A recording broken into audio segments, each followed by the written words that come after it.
Petroleum मसनूआत की जो कीमतें हैं उसमें मजीद इजाफे पर इजाफा करती चली जा रही हैं और अवाम का गुस्सा भी बढ़ता चला जा रहा है। हुकूमत ने ऐसा इजाफा किया कि तमाम कह लें कि अगले पिछले रिकॉर्ड तोड़ कर रख दिए हैं। एक हफ्ते के दौरान पेट्रोल की कीमत में 60 रुपये इजाफा कर दिया।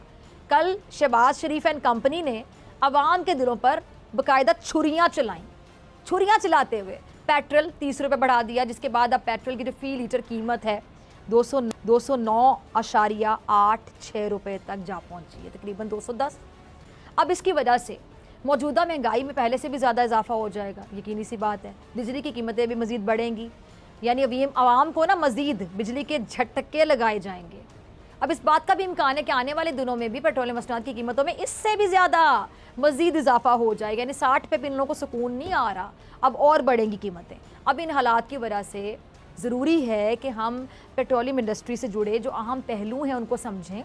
सवाल उठाया जा रहा था कि इमरान खान बार बार ये कह रहे हैं कि उन्होंने रशिया से सस्ते तेल और गैस का मुआहदा किया है, तो कहाँ है, कहाँ बात की गई है, कहाँ मुआहदा किया गया है, बता क्यों नहीं रहे। और जो नई गवर्नमेंट आई उसने कहा कि नहीं, हमें तो ऐसा कुछ नहीं मिल रहा, और हमने उनसे पूछा भी है तो हमें कुछ नहीं ऐसा मिला। इंडिया की इकॉनमी आप देखें ना, 2.8 ट्रिलियन की इकॉनमी है, हमारी ये भी 300 प्लस बिलियन की इकॉनमी है, और हम वहाँ भी इतना पैसा जो है वो जारी बता डिफेंस में मारा जा रहा है।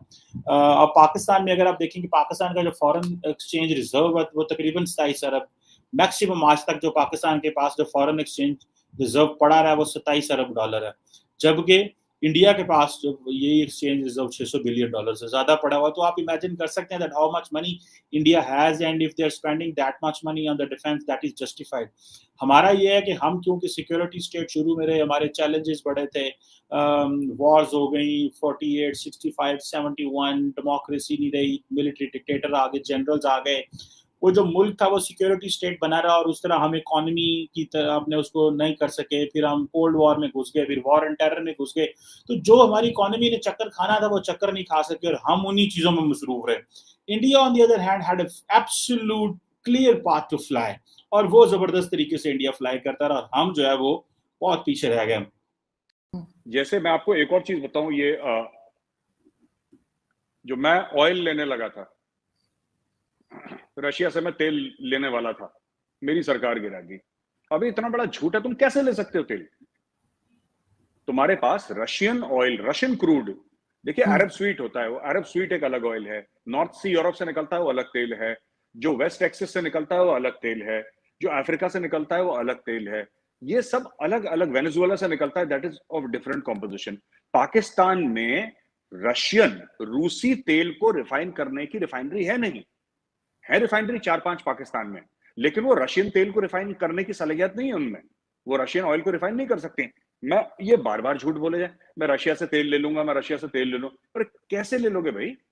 किस तरीके से ले लोगे तुम? और उस तेल में क्या पूड़ियां तलनी है तुमने? वो करोगे क्या उस तेल से? वो तुम्हारे किसी काम का नहीं है भाई।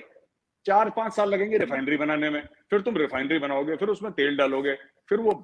अब पर ये इमरान खान के फॉलोअर्स को लॉजिक से मुझे नहीं लगता कोई मतलब है, तो ये कुछ भी मुझे बुरा भी लगता है कभी कभी थोड़ा सा ना।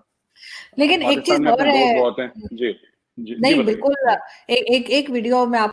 सवाल उठाया जा रहा था कि इमरान खान बार बार ये कह रहे हैं कि उन्होंने रशिया से सस्ते तेल और गैस का मुआहदा किया है, तो कहाँ है, कहाँ बात की गई है, कहाँ मुआहदा किया गया है, बता क्यों नहीं रहे। और जो नई गवर्नमेंट आई उसने कहा कि नहीं, हमें तो ऐसा कुछ नहीं मिल रहा, और हमने उनसे पूछा भी है तो हमें कुछ नहीं ऐसा मिला। तो अब खबर ये आई है कि रशियन कौंसल जनरल आंद्रे फेदरोफ ने कहा है कि former prime minister Imran Khan ने रशिया का जो विज़िट किया था उसमें गैस और तेल के मुतालिक बात ज़रूर हुई थी, बात उन्होंने की थी, लेकिन इस हवाले से कोई कॉन्ट्रैक्ट और कोई एग्रीमेंट ऐसी कोई बात नहीं हुई। यानी उन्होंने ये कहा होगा कि हम ऐसा कर सकते हैं कि दोनों कंट्रीज़ के बीच ये वाला भी एक हो सकता है कि भाई आप हमें कम कीमत पर ये फराहम करें। अब उसके ऊपर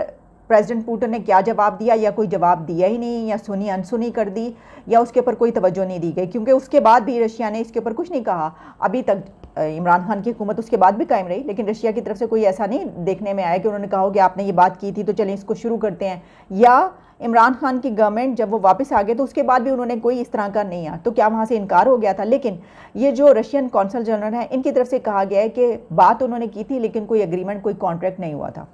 तो इसको इसी तरह लिया जाना चाहिए कि इमरान खान जो ये कह रहे हैं कि हमने उनसे सस्ते कीमत पर लेनी थी, तो उनका कहने का मतलब ये है कि जब वो ये कहते हैं कि हम लेने वाले थे, हम लेने लगे थे, हमारा